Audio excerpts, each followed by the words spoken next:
Kerala School Teachers movement നേതൃത്വത്തിൽ aided നിയമനങ്ങളിലെ സംവരണം എന്ന വിഷയത്തിൽ ഡിസംബർ 23 ശനിയാഴ്ച സെമിനാർ സംഘടിപ്പിക്കും.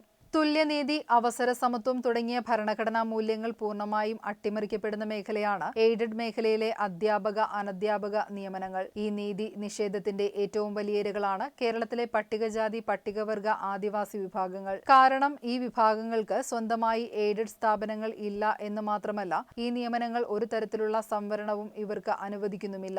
ഈ സാഹചര്യത്തിലാണ് ഡിസംബർ 23 ശനിയാഴ്ച 10 മണിക്ക് ആലപ്പുഴ റൈബാൻ ഹാളിൽ വെച്ച് Kerala School Teachers Movement aided നിയമനങ്ങളും സംവരണവും എന്ന വിഷയത്തിൽ ഒരു സെമിനാർ സംഘടിപ്പിക്കുന്നത്. വെൽഫെയർ പാർട്ടി സംസ്ഥാന സെക്രട്ടറി എസ് ഇർഷാദ് സെമിനാർ ഉദ്ഘാടനം ചെയ്യും. Teachers Movement general secretary PA Swalahuddin അധ്യക്ഷത വഹിക്കും. സംസ്ഥാന സെക്രട്ടറി AA കബീർ വിഷയം അവതരിപ്പിക്കും.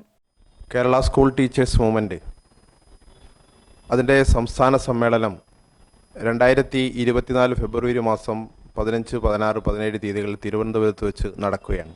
സമ്മേളനത്തിൻ്റെ ഭാഗമായി കേരളത്തിലെ വ്യത്യസ്ത ജില്ലകളിലും വ്യത്യസ്ത പ്രോഗ്രാമുകൾ സംഘടിപ്പിച്ചുകൊണ്ടിരിക്കുന്നുണ്ട്.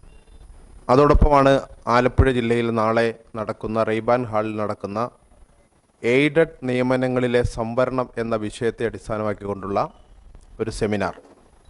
നമുക്കെല്ലാവർക്കും അറിയുന്നത് പോലെ കേരളത്തിലെ 12,644 വിദ്യാലയങ്ങളാണ് കേരളത്തിലാകെയുള്ളത്.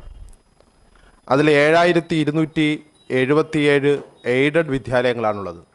എയ്ഡഡ് വിദ്യാലയങ്ങളെക്കുറിച്ചുള്ള മൊത്തത്തിലുള്ളൊരവസ്ഥ, സർക്കാർ ഖജനാവിൽ നിന്ന് അധ്യാപകർക്കും ഇതര ജീവനക്കാർക്കും ശമ്പളവും പെൻഷനും സർക്കാർ നൽകുകയും അതേസമയം അവരെ നിയമിക്കുന്നത് മാനേജ്മെൻറ്റുകളുമാണ്.